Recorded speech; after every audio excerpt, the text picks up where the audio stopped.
નમસ્કાર, સત્યમેવ જયતે લાઈવ ન્યૂઝમાં આપનું સ્વાગત છે। વડોદરા શહેરના વોર્ડ નંબર 8ના કરોડિયા વિસ્તારમાં આવેલી જય અંબે સોસાયટીમાં વરસાદી પાણી ભરાવાની ગંભીર સમસ્યા સામે આવી છે। શહેરના કરોડિયા વિસ્તારની જય અંબે સોસાયટીમાં વરસાદ બાદ પાણી ભરાઈ જતા જનજીવન પ્રભાવિત બન્યું છે। સોસાયટીના રસ્તાઓ પર પણ પાણી ભરાઈ જતા વાહન ચાલકો અને રાહદારીઓને અવરજવરમાં મુશ્કેલી પડી રહી છે। સાથે જ ઘરોમાં પાણી ઘૂસવાની ભીતિ પણ સ્થાનિકોમાં જોવા મળી રહી છે। સ્થાનિકોના જણાવ્યા મુજબ છેલ્લા 6 વર્ષથી આ વિસ્તાર વડોદરા મહાનગરપાલિકામાં સમાવિષ્ટ હોવા છતાં મૂળભૂત સુવિધાઓનો પૂરતો વિકાસ થયો નથી। ખાસ કરીને વરસાદી પાણીના નિકાલ માટે યોગ્ય ડ્રેનેજ વ્યવસ્થા ન હોવાથી દર વર્ષે વરસાદ દરમિયાન આવી જ સ્થિતિ સર્જાય છે। રહીશોનો આક્ષેપ છે કે ચૂંટાયેલા પ્રતિનિધિઓ દ્વારા માત્ર વચનો અને આશ્વાસન આપવામાં આવે છે, પરંતુ સમસ્યાના કાયમી ઉકેલ માટે કોઈ અસરકારક કામગીરી કરવામાં આવતી નથી।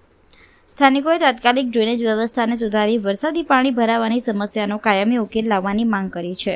શું સમસ્યા છે અને કેટલા વર્ષોથી यहाँ रहो છો? हमें तो 40 साल हो गया।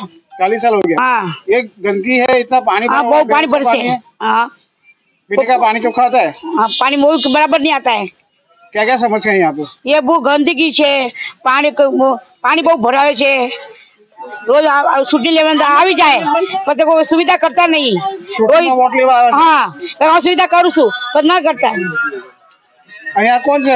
આપણે અહીંયા તમારા કોર્પોરેટર કોણ છે? कौन सा कपड़े મને ખબર નથી। ખાલી वोट लेवा जाओ? हाँ वोट लेवा આવે। रोज इतना तो पानी बारिश में इतना पानी भर जाते, दुकान में अंदर घुसी जाए पानी। માસી તમે કોને વોટ આપ્યો છે? મને કમલ ના આપ્યો કે ના આપ્યો યાદ નહીં। કેટલા વર્ષોથી સમસ્યા છે અને આ સમસ્યા સમસ્યા 8 થી 10 વર્ષોથી આવી સમસ્યાઓ છે।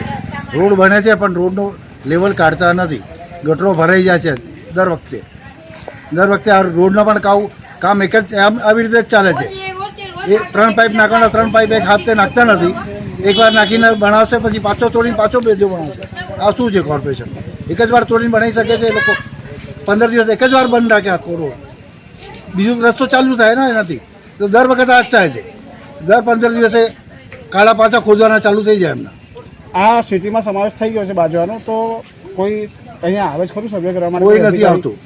બચવા પરિમલ સાહેબ છે આપણા એક ચૌહાણ, એમને પણ મળી ચૂક્યો છે, એમને વાત કરી છે। હા કરાવું છું કરે છે, બસ ખાલી હજુ કશું થતું નથી। થોડા મહિના રહો છો? હું તો નાનપણથી અહીંયા જ રહું છું, 60 વર્ષથી મારી ઉંમર થઈ ગઈ। થોડાક મહિના પહેલા અહીંથી ધારાસભ્યએ એ આયા હતા કચરો સાફ કરવા માટે, ખાલી અંદર જઈને ખાલી કચરો સાફ કર્યો, એ ને મીનાબા બંને હતા। આટલા વર્ષથી કાકા અહીં ગંદકી ઓછી જ નથી થતી, ઓછી થતી, પાણી ભરાય છે। પાણીનો નિકાલ નથી અહીંયા, કોઈ પાણીનો નિકાલ થતો જ નથી અહીંયા। ને આવું ખાડા ભરેલા જ રહે છે। આ ડ્રેનેજના પાણી છે કે વરસાદના પાણી છે? વરસાદના પાણી છે ને, ડ્રેનેજના પણ છે સાથે કેમ ડ્રેનેજમાં ફૂલ થઈ જાય એટલે એ પણ બહાર આવે છે બધા પાણી।